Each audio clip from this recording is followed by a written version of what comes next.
নমস্কাৰ মোৰ YouTube channel একতা এনাজৰীলৈ সকলোকে স্বাগতম জনাইছোঁ। আমাৰ গাঁওখনৰ ওপৰত এটি ভিডিঅ' বনাইছোঁ, আহকচোন ভিডিঅ'টো চাওঁ।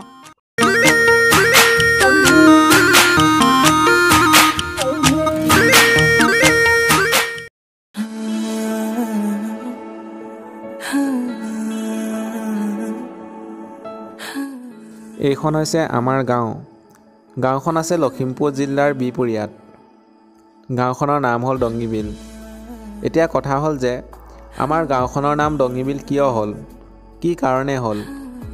এই গাঁওখনত ব্ৰিটিছৰ যুগৰ বস্তু কি আছে? এই গাঁওখনত সুধাকণ্ঠ ডক্টৰ ভূপেন হাজৰিকাই কিয় আহিছিল, কেতিয়া আহিছিল আৰু কি সৃষ্টি কৰি গৈছিল? ডঙিবিল নাম হোৱাৰ মূল উদ্দেশ্য হৈছে ডঙাবিল। এপাহি কোলাপে খুৱৰাই মৰমকে চোৱাচোন এবাৰ তুমি মোলে। উশাহ মোৰ জিৰাব খোজে তোমাতে, বিচাৰো প্ৰতিপল মই তোমাকে। বলকচোন চাওঁ আমাৰ বিলখন।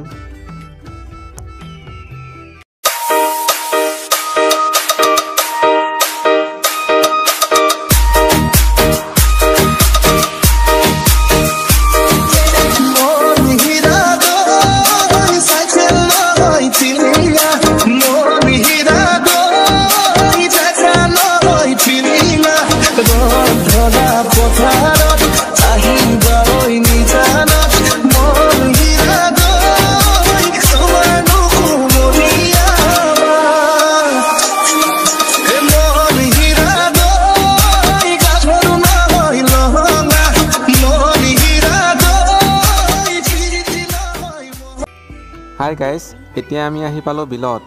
ডঙিবিলৰ লগত বিলৰ সম্পৰ্কনো কি, আহকচোন জানো।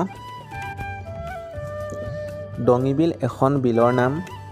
বিলখনত প্ৰায় 161 বিঘা মাটিৰে আগুৰি আছে। বিলখনৰ পাৰত কেইবাটাও পুখুৰী আছিল আৰু ৰজা আৰিমত্তৰ দিনতে পানী খাবৰ বাবে পুখুৰী খন্দা হৈছিল। বিলখনত এখন সৰু সোণৰ নাও আছিল আৰু নাওখন আবেলি সময়ত ওলাই বুলি চাহ জনগোষ্ঠীৰ লোকসকলে কয়। বিলখনৰ পাৰত পুখুৰী এটাৰ কাষত জামুক গছ এজোপাত এডাল সোণৰ শিকলি আছিল, কিন্তু এতিয়া জামুক গছ আৰু শিকলি নাই। আদিবাসীসকলে নাওখনক ডোঙা বুলি কয়, অৰ্থাৎ অসমীয়াত ডিঙা বুলি কয়। নাওখনৰ ভাষাৰে যদি ক'বলৈ যাওঁ তেনেহ'লে ডোঙাবিল বা ডিঙাবিল হ'ব লাগে, যদিও ঠাইখনৰ নাম ডঙিবিল নামেৰে জনা যায়। এই বিলখনত আগতে বহুতো ধৰণৰ চৰাই চিৰিকটি দেখা গৈছিল, কিন্তু বানপানীয়ে বিলৰ পিটনিবোৰ লৈ যোৱাৰ বাবে আজিকালি দেখা পোৱা নাযায়। আৰু এই বিলখনত আধা কেজি ওজনৰ কাৱৈ মাছ আজিকালি দেখা পোৱা নাযায়।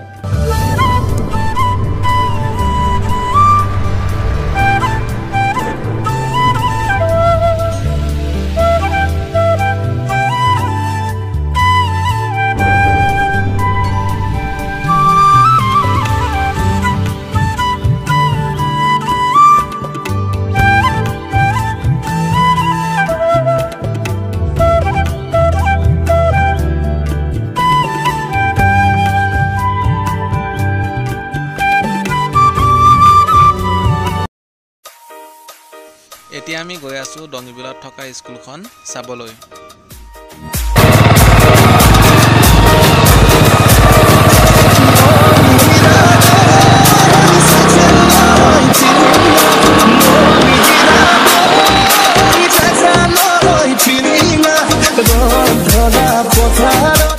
আমি আহি পালোঁ স্কুল। এইখনে আমাৰ ডঙিবিল স্কুল।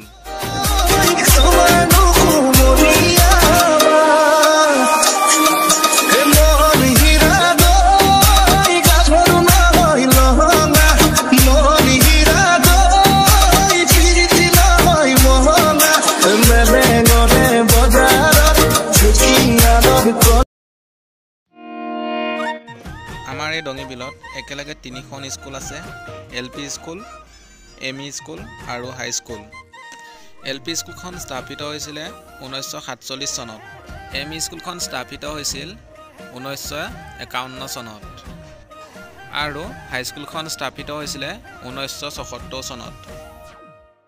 ঐ ভাল পালে নহ'ব ন, ঐ মৰম দিব লাগিবই ন, মই কিন্তু অজলা তোৰে প্ৰেমত পগলা, একোকে নাজানো ক, এই মইনা এনেকৈ নহ'ব ন, বাৰু কেনেকৈ লাগিব ক, এই মৰমৰ এটোপোলা খুলি দিওঁ এতিয়া যেনেকৈ লাগে তোক ল, লাজে লাজে ৰোলাহি এতিয়া আমি গৈ আছো ডিক্ৰং নদী। ধীৰে ধীৰে খোলাহি তুমি অভিমানৰ অভিমানী,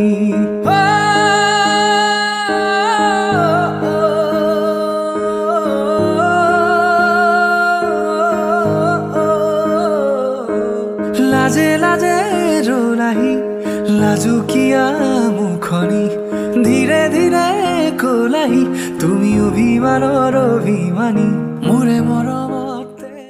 এতিয়া আমি আহি পালোঁ ডিক্ৰং নদী। আহকচোন নদীখনৰ বিষয়ে কিছু কথা জানি লওঁ। এইখনে হৈছে আমাৰ ডিক্ৰং নদী।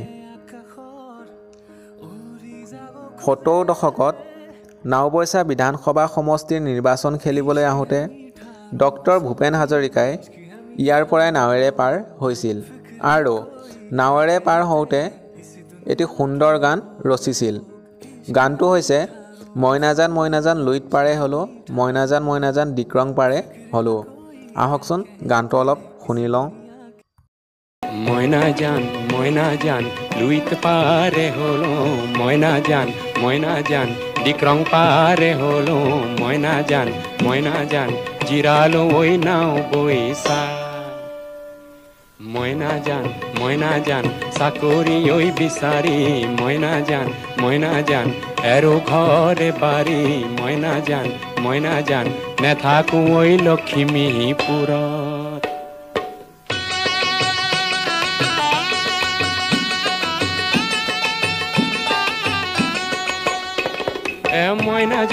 মইনাজান তেজপুৰৰ বৰালি, মইনাজান লালু কৰে কান্দুলি, মইনাজান কেনে কইনো মিহলি হো, মইনাজান তুমি নুনে ঘেৰিয়াল, মইনাজান আমি জোৰ হতিয়া, মইনাজান কেনে কইনো চিনাকি হো। বৰ্তমান এই ঠাইডোখৰত দলং নিৰ্মাণ কৰাৰ কাম চলি আছে। এই দলংখনৰ নাম সুদাকন্ত সেতু নামেৰে নামাকৰণ কৰিবলৈ চৰকাৰক অনুৰোধ জনোৱা হ'ল। মইনাজান তুলিয়াজান ফুৰিলো, মইনাজান ডিগবৈতো চাকৰি। এতিয়া আমি গৈ আছো ডিক্ৰং নদীৰ পাৰে পাৰে। আৰু ক'ত গৈ আছো ভিডিঅ'টো চাই থাকক।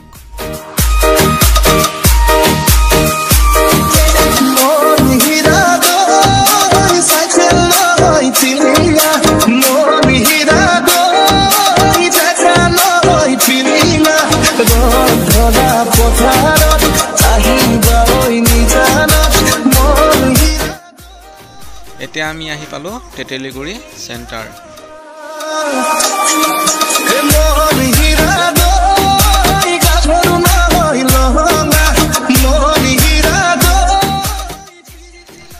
আৰু আমি আহি পালোঁ ব্ৰিটিছ আমোলৰ যুগৰ দলং, এখন ব্ৰিটিছে নিৰ্মাণ কৰি যোৱা দলং।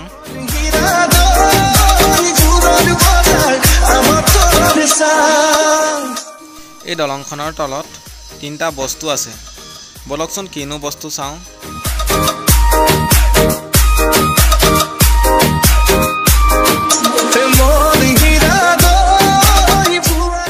এই চিনকেইটা জানিব পৰা মতে ইয়াৰ স্থানীয় মানুহে কৈছিল চিধা থকা 2টা মহিলা মানুহ আৰু যোনটো উল্টাকৈ আছে সেইটো মতা মানুহ। এই কথাটো কিমান দূৰ সঁচা আমি নাজানো, কিন্তু PWD মানুহক ইয়াৰ বিষয়ে সোধা হৈছিল, কিন্তু PWD মানুহৰ লগত ইয়াৰ কোনো তথ্য নাই। কোনোবাই যদি ইয়াৰ বিষয়ে জানে আমাক ক'ব বুলি আশা কৰিলোঁ। এইটো হৈছে তেতেলীগুৰি মছজিদ, 1930 চনত স্থাপিত কৰা হৈছিল।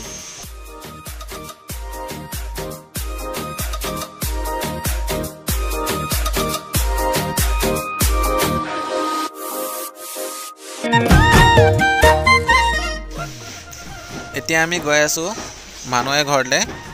ব্ৰিটিছৰ যুগৰ এটা তেলৰ দাম আছে, বলকচোন চাওঁ।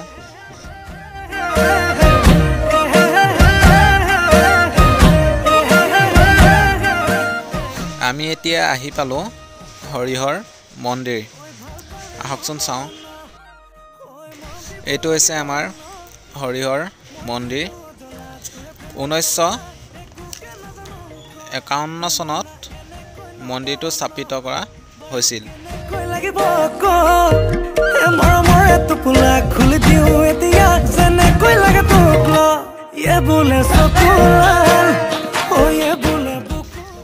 আমি এতিয়া আহি পালোঁ ডঙিবিলত থকা ফিল্ড, খেলপথাৰ, এখন স্কুল ফিল্ড।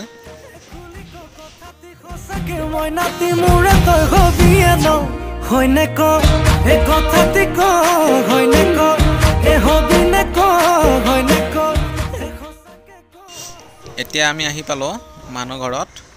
আহকচোন তেলৰ দামটো চাওঁ।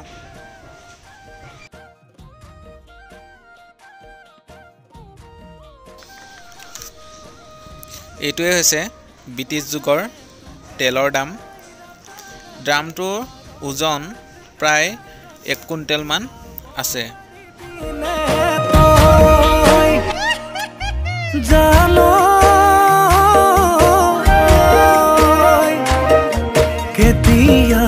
বেজাৰত মোৰ টোপনি নাহিলে জান তোৰ কাষলৈ মই গুচি যাম।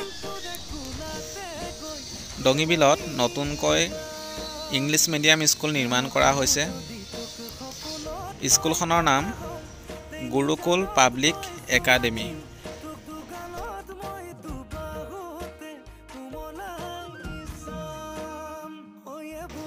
এইখন হৈছে আমাৰ চেণ্টাৰ ডঙিবিল চাৰিআলি।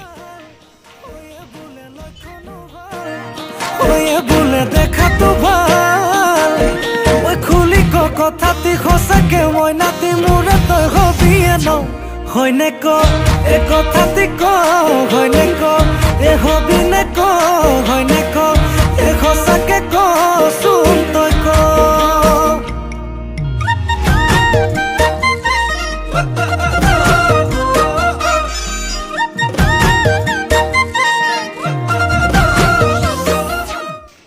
আমাৰ ডঙিবিলত চাহপাত বাগান আছে। বাগানখন কাকতি বাগান নামেৰে জনা যায়। অৰ্জুন গছৰ